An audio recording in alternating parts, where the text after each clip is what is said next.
So the quick lesson that I want to give out of this marijuana story is this. In 2005, when the federal government said, oh, all state marijuana laws are unconstitutional, we don't recognize them under the Supremacy Clause, the Commerce Clause, the General Welfare Clause, or whatever they want to lie about. At that time, there were 10 states who had those laws. Do you know how many have been repealed since the Supreme Court said they were unconstitutional? None. Zero. And since then, another 4 states have added on.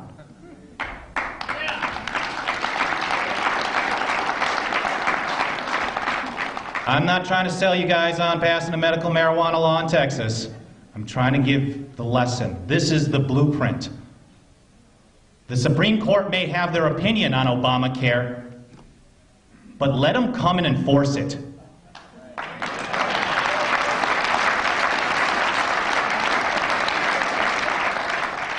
They may have their opinion on cap and trade and the EPA marching into Texas like it should never be doing, but we don't have to go along with it.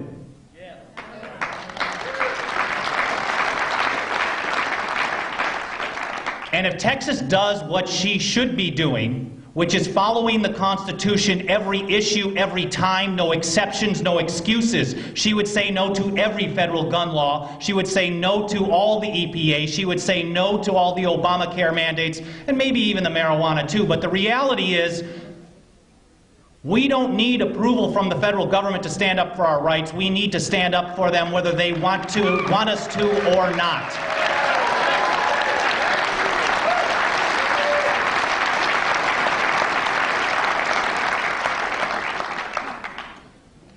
In the last couple of years, I've been interviewed by all kinds of idiotic mainstream news sources.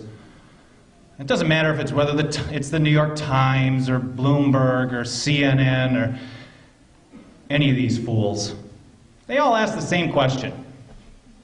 Michael, and it's funny because I know what they're going to ask before they do. First of all, well, I'll give you an extra one. You just like this 10th Amendment stuff because you hate that black man in Washington, D.C. Are you kidding? I just tell them, look up on when the website was founded. It was 2006. We believe in the Constitution no matter who's in office, and they shut up real fast.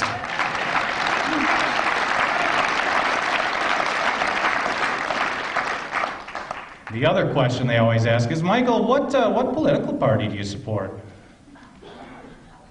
I give them the same standard response. The 10th Amendment Center is a nonpartisan think tank that believes that the Constitution needs to be followed and states should stand up to the federal government. And they say, oh, come on, what about you? You're the founder of the organization. You know, what's your personal viewpoint? What political party do you support? None. They don't believe me, but it's true. I'm not a conservative, I'm not a liberal, or a Democrat, or a Republican, or a socialist, or a communist, or an anarchist, or a libertarian. I'm not even an independent. All I am is me, and all I want is to live free. Thank you for joining me.